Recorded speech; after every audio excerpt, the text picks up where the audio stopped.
प्रभु यीशु मसीह के महान नाम से और एक बार इस श्रृंखला की बातों में हम आगे बढ़ने के लिए परमेश्वर ने एक मौका को दिया। इसके लिए मैं परमेश्वर का धन्यवाद देता हूं। प्रभु की भलाई हमारे जीवन में लगातार बनी रहे। कल हम ईश्वरीय मार्गदर्शन के विषय में कुछ बातों को देख रहे थे कि परमेश्वर हमारे जीवन में किस प्रकार से उसके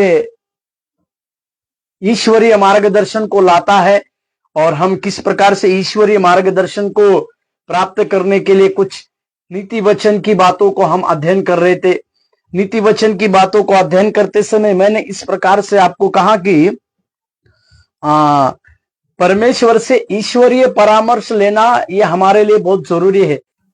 उस परामर्श को लेने के लिए हमें नम्रता के हृदय के साथ होने की आवश्यकता है और प्राप्त करना और स्वीकृत करना, इस बातों को भी हमारे जीवन में होने की आवश्यकता है। और हम ऐसे लोगों के साथ कनेक्ट रहे जो लोग हमें सही परामर्श देते हैं, जो लोग परमेश्वर जो हमारे जीवन को सही रीति से परामर्श देकर अपने जीवन की बातों को हमारे जीवन में रखने के लिए मदद करते हैं। परंतु कई बार इस बातों को भी हम समझने पाए कि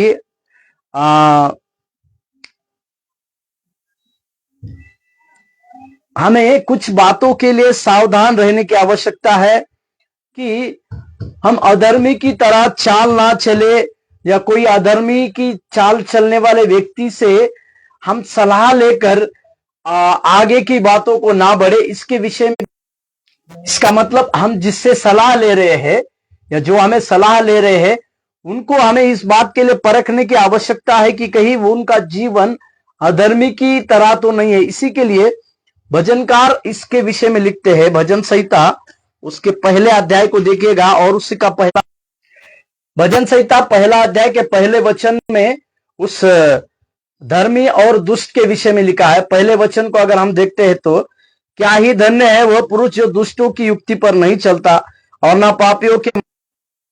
यहां पर हम इस विषय को देखते हैं कि किस मनुष्य के साथ हमें नहीं रहना चाहिए।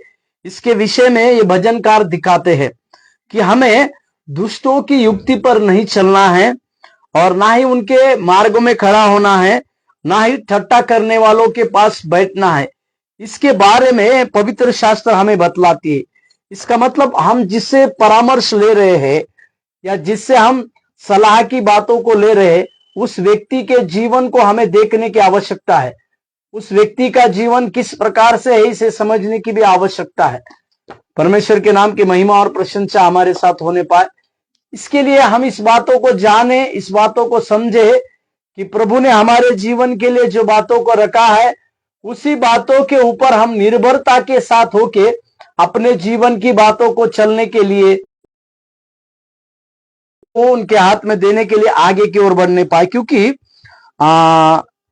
जीवन की अन्य बातों में हम उस क्षेत्रों के विशेषज्ञों के पास जाते हैं, जैसे कानून की व्यवस्था हो, कुछ अर्थ संबंधी या करियर, इन सब बातों की जब हम किसी से सलाह लेते हैं तो हमें कुछ उसी के मार्गदर्शन वाले लोग या विशेष तज्ञ लोग उनकी हम तलाश करते हैं या जो हमें रहने की आवश्यकता है।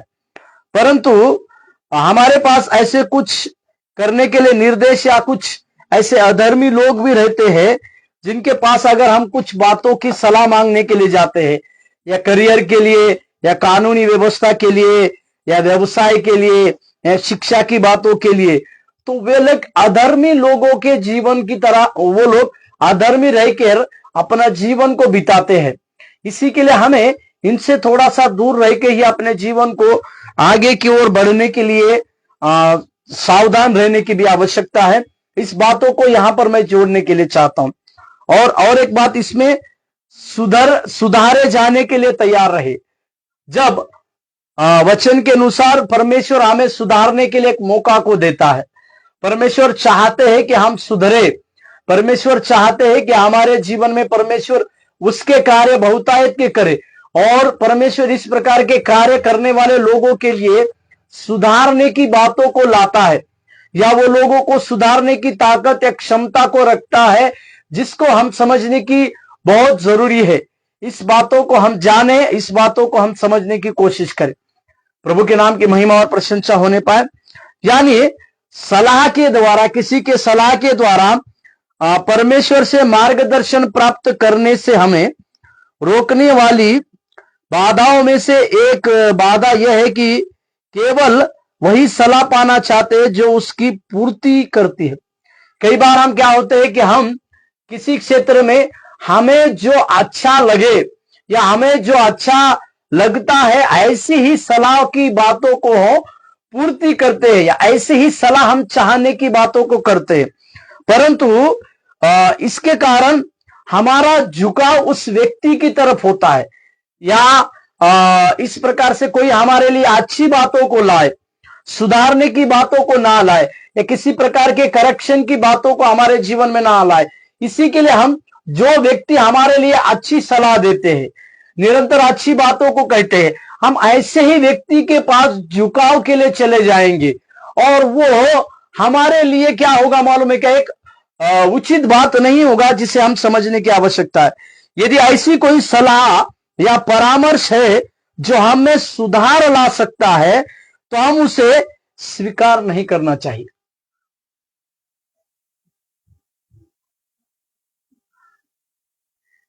स्वीकार नहीं करना चाहते, या कोई ऐसी सलाह है जो हमारे जीवन में आने के बाद जो हमें सुधार सकती है, या हमें वो हमारे जीवन में सुधार ला सकता है, तो ऐसी परामर्श को, ऐसी सलाह को हम स्वीकार करने की आवश्यकता है।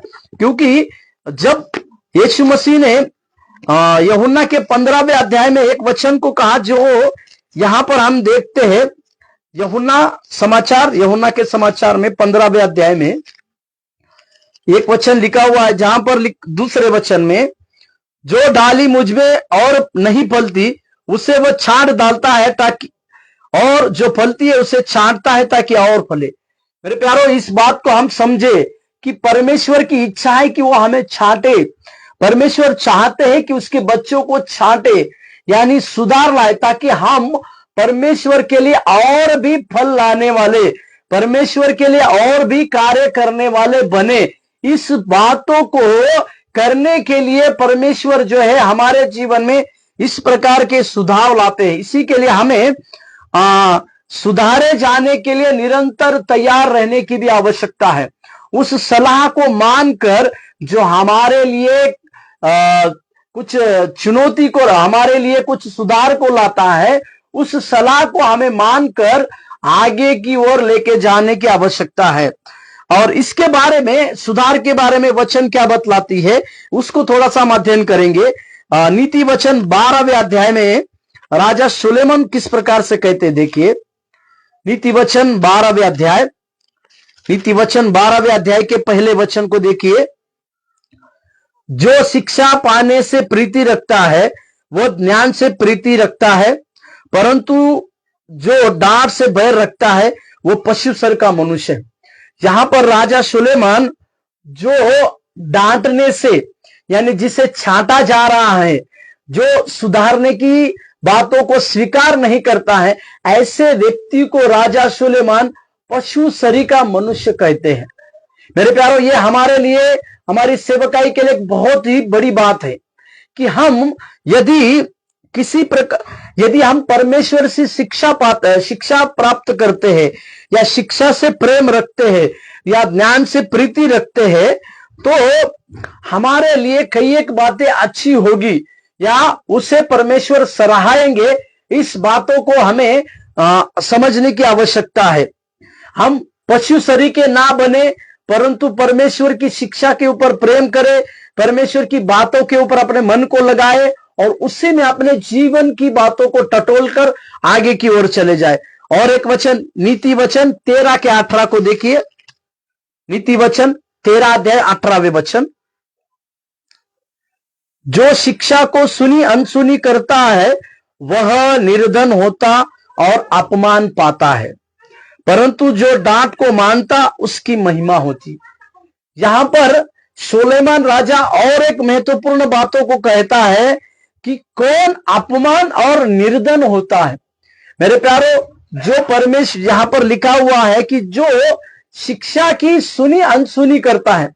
मतलब जो शिक्षा की बातें हैं, जो लोग शिक्षा की बातों को मानते नहीं, उसको अनसुनी करते हैं, ऐसे लोगों के जीवन में वे निर्धन और अपमानित होंगे बोलकर लिखते हैं। साथ में जो जो डांट को मानते हैं, परमेश्वर उसकी महिमा करता है। मतलब डांट को मानना मतलब परमेश्वर की ओर से सुधारे जाने को स्वीकार करना, परमेश्वर की ओर से, परमेश्वर के वचन के द्वारा जो बातें करेक्शन के लिए दी है, जो बातें सुधार के लिए आवश्यक है, उसे स्वीकार करना और उसी को मानकर आगे की ओर चले जाना, उसी को कहते हैं, वो वही व्यक्ति परमेश्वर की महिमा उसके जीवन में होगी।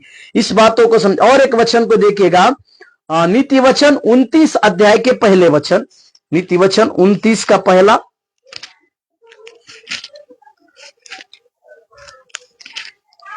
नीति वचन 29 अध्याय के पहले वचन, जो बार बार डांटे जाने पर भी हट करता है, वो अचानक नष्ट हो जाएगा और उसका कोई भी उपाय काम न आएगा। मतलब यहां पर भी सुलेमान राजा बार बार डांटे जाने के बारे में लिखते हैं। तो इसका मतलब क्या है कि डांटे जाना मतलब सुधार के लिए हमें तैयार रहना है, या सुधार पाने के लिए अपने आप को, अपने मन को तैयार करना। इसी के विषय में कुछ बातों को कहते हैं। जब हम ईश्वरीय परामर्श मांगते या खोजते हैं, तब सीखने के लिए तैयार रहने की आवश्यकता है। जब हम ईश्वरीय मार्गदर्शन को मांगते या खोजते हैं, तो हमें सबसे पहले सीखने के लिए तैयार होने की आवश्यकता है। दूसरा, हमारा हृदय विनम्र बनाए रखने के लिए अभी आवश्यकता है, ताकि सुधार पाने के लिए हम तत्पर रहे। जब कल हमने देखा, जब हमारा हृदय नम्र रहेगा, जब हमारे हृदय से हम दीन रहेंगे, तो जो बातें हमारे सुधार के लिए हो रही है, या जो बातें हम सुधार के लिए आवश्यक है,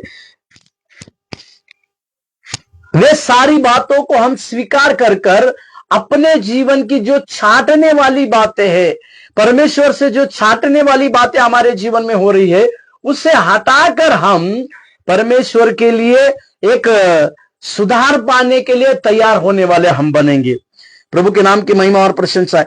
इसका अर्थ यह है कि हम जिस बात के विषय में हम सोच रहे थे, हो सकता है शायद परमेश्वर नहीं चाहता कि हम इस बात को करें, क्योंकि शायद कभी कभी हम इस बात को सोचते हैं कि हम जो सोच रहे हैं शायद वही परमेश्वर हमारे जीवन में करना चाहता है, या प्रभु उसी की बातों को हमारे जीवन में करना चाह रहा है।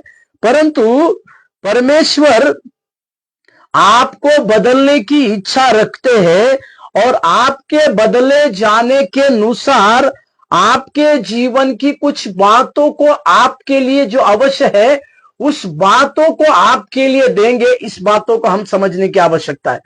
प्रभु के नाम की महिमा और प्रशंसा हमारे साथ होने पाए।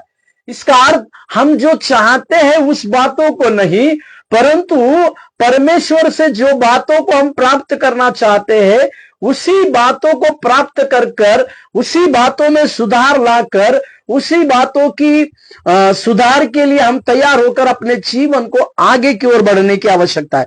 भजन संहिता में इसके बारे में लिखा हुआ है। भजन संहिता 141 के 5वें वचन को देखिए। भजन संहिता 141 के 5, धर्मी मुझको मारे तो यह कृपा मानी जाएगी, और वह मुझे ताड़ना दे तो यह मेरे सिर पर तेल ठहरेगा। मेरा सिर उससे इनकार न करेगा, लोगों के बुरे काम करने पर भी मैं प्रार्थना में लवलीन रहूंगा। प्रभु के नाम की महिमा और प्रशंसा हो। यहां पर साफ रीति से इस बातों को देखते हैं कि भजनकार राजा दाऊद का लिखा हुआ इस भजन को जब राजा दाऊद कहते हैं कि धर्मी मुझको मारे तो वो कृपा मानी जाएगी। राजा दाऊद ने अपने जीवन में कई बार परमेश्वर की ओर से उन गलत की हुई बातों के लिए दंड को उसने पाया है, परंतु राजा दाऊद अपने जीवन को सुधारे जाने के लिए सबसे बड़ा उदाहरण हम और आपके लिए है। इसी के लिए जब इस सबसे बड़े उदाहरण को हम अपने सामने रखे हैं, तो अवश्य है कि हम भी हमारे जीवन में सुधारे जाने के लिए निरंतर तत्पर तैयार रहे। और वो आगे की ओर लिखते हैं, जब वो मुझे ताड़ना दे तो वो मेरे सिर पर तेल ठहरेगा। प्रभु के नाम की महिमा और प्रशंसा होने पाए। इसके लिए राजा दाऊद के जैसा अबे सुधारे जाने के लिए निरंतर तैयार रहे। जब राजा दाऊद से भी जब गलती हो गई और उस गलती के लिए जब नाथान नबी जब उसके पास आकर उसकी बातों को सब कुछ बताए, तो उस बातों को उसने स्वीकार किया और अपनी उस गलती के लिए उसने कई बार पश्चाताप के गीतों को लिखा, जिसके बारे में हमने बीते दिनों में सीखा। और एक वचन को देखिएगा, नीति वचन 15 के 31 को देखिएगा। नीति वचन 15 अध्याय के 31वें वचन।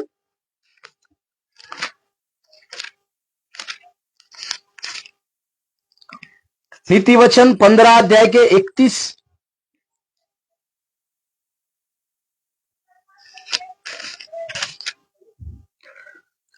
जो जीवनदायी डांट कान लगाकर सुनता है वो बुद्धिमानों के संग ठिकाना पाता है। प्रभु के नाम की महिमा प्रशंसा।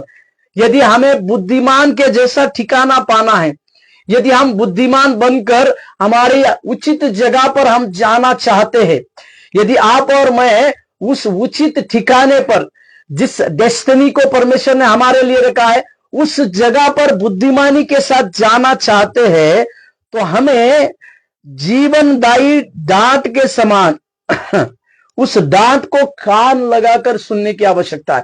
और यह डांट हमारे लिए जीवनदायी बातों के लिए कामयाब रहेगी। यह डांट हमें जीवनदायी बातों के लिए मदद करने हेतु रहेगी। इस बातों को हमें और आपको समझने की आवश्यकता है। नीति वचन के उसी 15वें अध्याय के 32वें वचन को भी देखिएगा। नीति वचन 15 अध्याय के 32वें वचन में देखिए, नीति वचन 15 के 32 में, जो शिक्षा को सुनी अनसुनी करता है वो अपने प्राण को तुच्छ जानता है, परंतु जो डांट को सुनता वह बुद्धि प्राप्त करता है। प्रभु के नाम की महिमा। यहां पर फिर से जो शिक्षा को पाने के लिए सुनी और अनसुनी करते हैं, उसके विषय में इस प्रकार से लिखता है कि जो शिक्षा को सुनी अनसुनी करता है वो उस व्यक्ति की तरह है जो अपने प्राण को तुच्छ मानता है। मेरे प्यारों, इसी के लिए हमारे जीवन में यह बड़ी ही महत्वपूर्ण बात है कि हमें उस शिक्षा को पाने के लिए निरंतर परमेश्वर से उस बातों को समझना है, उस बातों को जानना है और परमेश्वर से बुद्धि प्राप्त करना है। और हमारे सुधारे जाने के लिए निरंतर हमें उस बातों को अपने जीवन में लगातार समझने की भी आवश्यकता है, जिसे हम समझने की जरूरी है। और एक वचन सबोपदेशक उसके 7वें अध्याय के 5वें वचन, सबोपदेशक उसके 7वें अध्याय के 5वें वचन को देखिए। सबोपदेशक 7 का 5।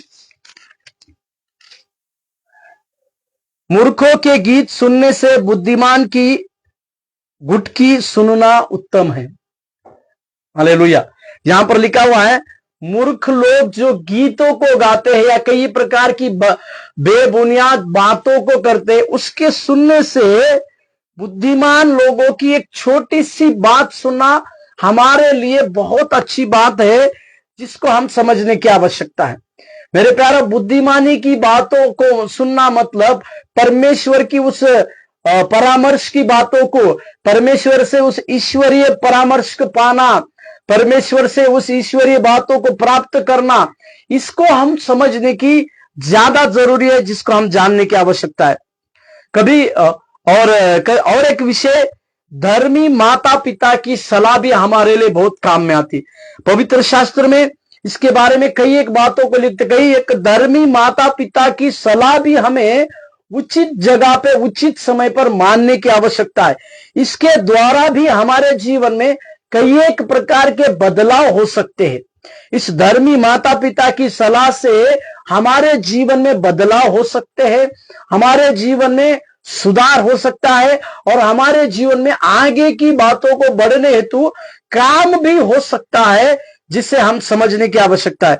एक वचन को पढ़िएगा, नीति वचन 13 अध्याय, इसके पहले वचन, नीति वचन 13 अध्याय पहला वचन।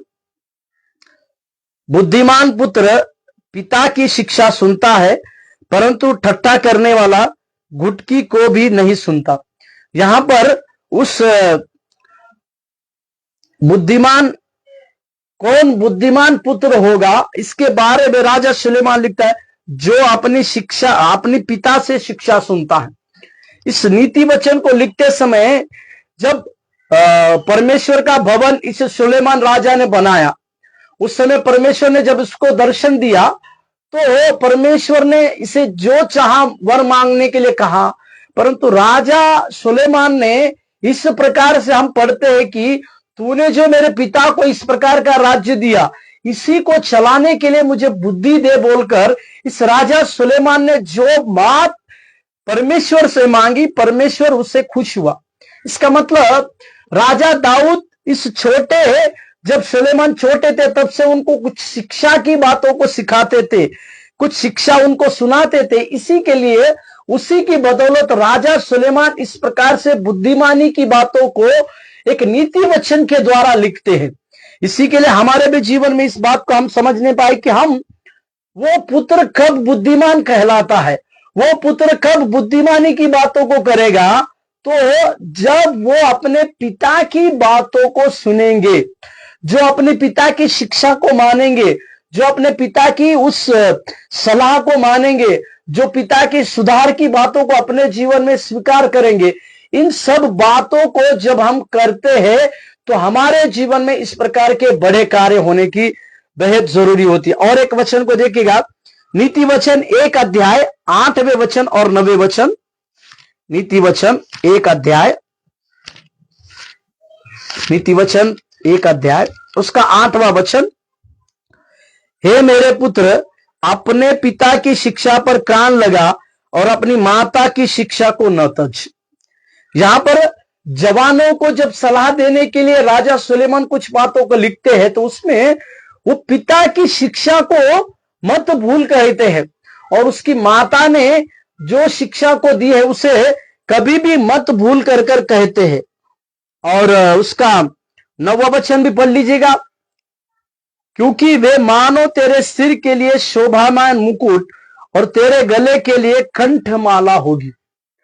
हमें अपने पिता की शिक्षा को क्यों सुनना है? तो वे हमारे जीवन के लिए एक शोभामान मुकुट होगी। प्रभु के नाम की महिमा और प्रशंसा होने पाए। हम यदि हमारे मुख के ऊपर उस शोभामान मुकुट के समान कुछ बातों को करना चाहते हैं तो हमें हमारे पिता की और हमारी माताओं की उस शिक्षा की बातों को जरूर सुनने की आवश्यकता है।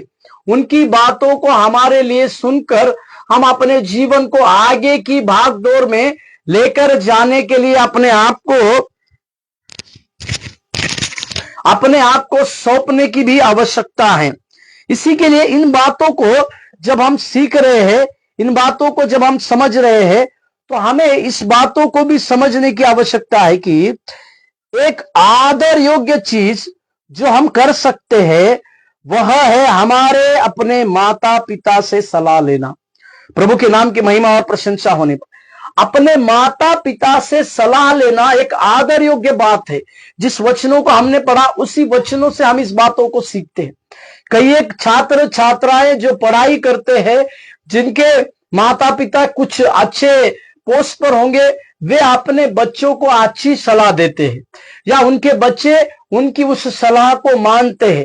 ये आदर युक्त बात है, ये आदर की बात है जिसको हम और आप समझने की आवश्यकता है। और उसके आगे की बात अगर मैं कहूं, जब वे धर्मी माता पिता होते हैं, अगर जो प्रभु यीशु धर्मी माता पिता मतलब जो प्रभु यीशु मसीह को अपने जीवन को स्वीकारते हैं, या ऐसे कुछ माता है जिन्होंने परमेश्वर को अपने जीवन में लिया है, परमेश्वर को अपने हृदय में रखा है, परमेश्वर को अपने हृदय में स्थान दिया है, ऐसे माता पिताओं की सलाह लेना हमारे लिए कई एक बड़ी बात है। प्रभु के नाम की महिमा और प्रशंसा होने पाए। ऐसे धर्मी माताओं की और पिताओं की सलाह लेना हमारे लिए एक आदर योग्य बात है, या हमारे लिए एक आदर की बात हो सकती है जिसको आप और हम समझने की आवश्यकता है।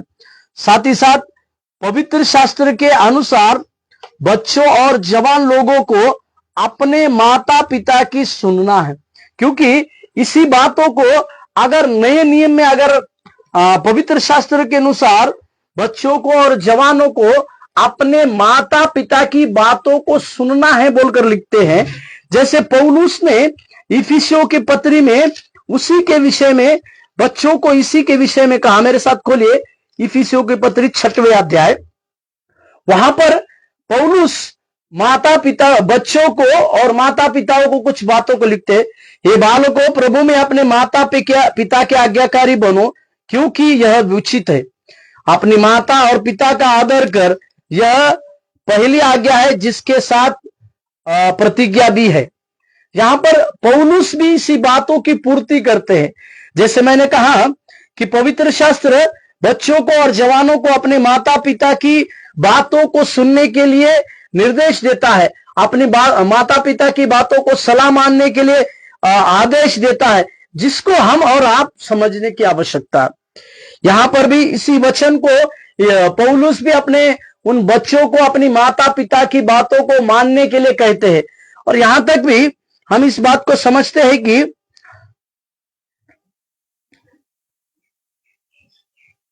जब हम अपनी माता पिता की बातों को मानेंगे, जब अपनी माता पिता के बातों को स्वीकार करेंगे, तो अब उनके लिए हम एक सम्मान और आदर के साथ चलने हेतु हम प्रेरित बनेंगे।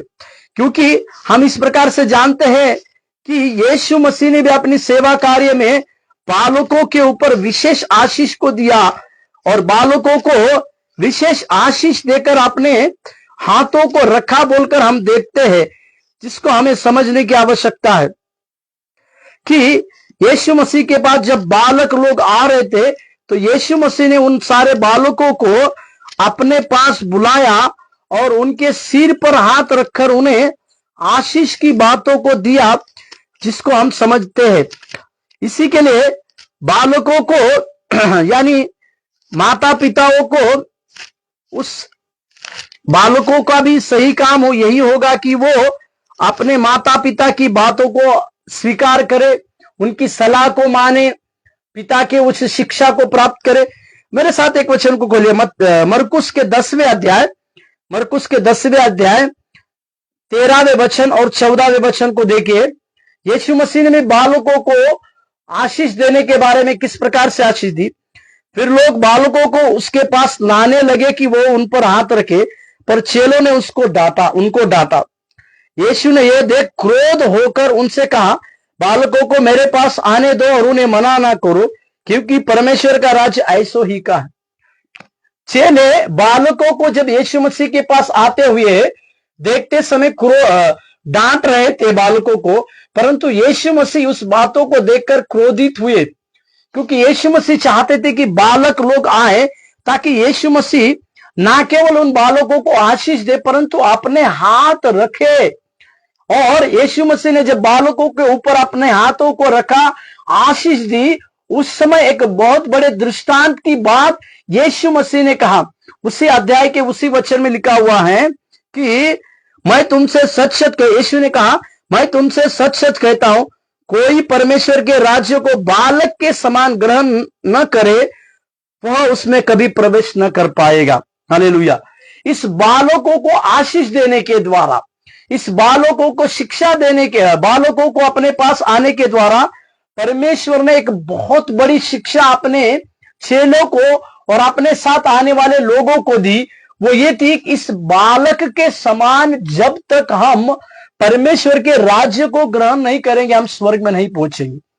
इसी के लिए उस बालक की तरह जिसके अंदर किसी प्रकार के पाप नहीं रहते, किसी प्रकार की भय करने वाली बातें नहीं रहती, किसी प्रकार से दुष्टता की बातें नहीं रहती, इसी प्रकार की सारी बातें आपके अंदर और मेरे अंदर आने की आवश्यकता है, ताकि जब हम अपने माता पिता की बातों को स्वीकारेंगे, जब अपनी माता पिता की बातों की कुछ बातों को, सलाह को हम मानेंगे, उन सारी सलाह की बातों को मानने के द्वारा, उन सारी बातों को स्वीकारने के द्वारा परमेश्वर हमारे लिए एक उत्तमता की बातें, परमेश्वर हमारे लिए एक उत्तमता की बातों में भी हमें आशीष देगा। प्रभु के नाम की महिमा और प्रशंसा होने पाए। इसी बातों को हमें गहराई से समझने की आवश्यकता है, जिसे हम जाने, जिसे हम समझे। इसी के लिए इस बातों को सलाह मानने की बातों में हम अपने जीवन को प्रभु के हाथ में देकर, और साथ ही साथ अपने माता पिता जो धर्मी है उनकी बातों को अपने जीवन में स्वीकार कर कर अपनी बातों को आगे बढ़ाए। आज हम इसी जगह पे खत्म करें। अगले दिनों में हम कुछ बातें जो है समय और ऋतु के ऊपर रहती है। कुछ बातें परमेश्वर उसके समय में और उसके ऋतु में ही किस प्रकार से प्रकट करता है, ये आखिरी बातों को हम आने वाले दिनों में देखेंगे। परंतु आए हम अपने आप को परमेश्वर के हाथों में सौंपे और प्रभु को कहे कि प्रभु हमारे जीवन में इस ईश्वरीय परामर्श को पाने के लिए हमें उस प्रकार की बुद्धि दे, ताकि हम सुधारे जाने के लिए निरंतर तैयार हो और हमारे धर्मी माता पिता की सलाह को मानकर हम अपने जीवन को आगे बढ़ाए। स्वर्गीय परमेश्वर प्रभु धन्यवाद, स्तुति, महिमा, प्रशंसा करते। आप भले हैं, आप पवित्र सच्चे हैं प्रभु। अपने बच्चों के जीवन में प्रभु होने दीजिए, हमारे जीवन में परमेश्वर सुधार की बातें आने के लिए प्रभु, और परमेश्वर हम सुधारे जाने के लिए लगातार तैयार हो प्रभु। हमारे धर्मी माता पिता के द्वारा प्रभु जी, हम उनकी शिक्षा पाने के द्वारा, उनकी सलाह पाने के द्वारा हमारे जीवन में बदलाव होने के लिए भी हम प्रार्थना करते हैं। पवित्र प्रभु, पवित्र प्रभु, पवित्र प्रभु, आप सहायता कीजिए, आप मदद कीजिए करके हम प्रार्थना करते हैं। आपकी दया और आपके अनुग्रह की बातें हमारे साथ सदैव बनी रहे। आप सहायता कीजिए और मदद कीजिए। हम धन्यवाद देते हैं, आपकी महिमा और प्रशंसा करते हुए यीशु मसीह के नाम से प्रार्थना को मांगते हैं प्रभु, आमीन, आमीन। प्रभु आपको आशीष देने पाए। धन्यवाद।